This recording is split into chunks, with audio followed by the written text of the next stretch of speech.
हम वर्कआउट से पहले कॉफ़ी ले सकते हैं। Yes, it is a very good choice. हमारी बॉडी को अगर कैफ़ीन मिलता है तो हम लोग ज़्यादा फोकस्ड हो जाते हैं और इससे हमारी परफॉर्मेंस इम्प्रूव होती है ड्यूरिंग एक्सरसाइज।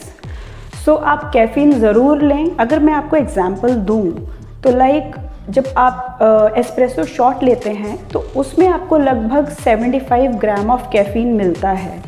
सो ऐसे ही 2 एस्प्रेसो शॉट्स आपको लेने पड़ेंगे जिससे कि आपका सेंट्रल नर्वस सिस्टम एक्टिवेट हो जाए और आप एक्सरसाइज अच्छे से कर सकें। इनफैक्ट कैफ़ीन जो है वो सप्लीमेंट फॉर्म में भी आता है, तो इट डिपेंड्स ऑन यू कि आप इसको कॉफ़ी में लेना चाहते हैं या फिर अपने आप को सप्लीमेंट करना चाहते हैं उससे।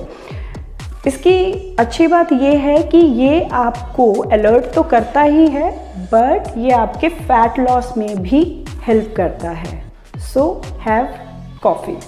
Please like, share and subscribe my channel.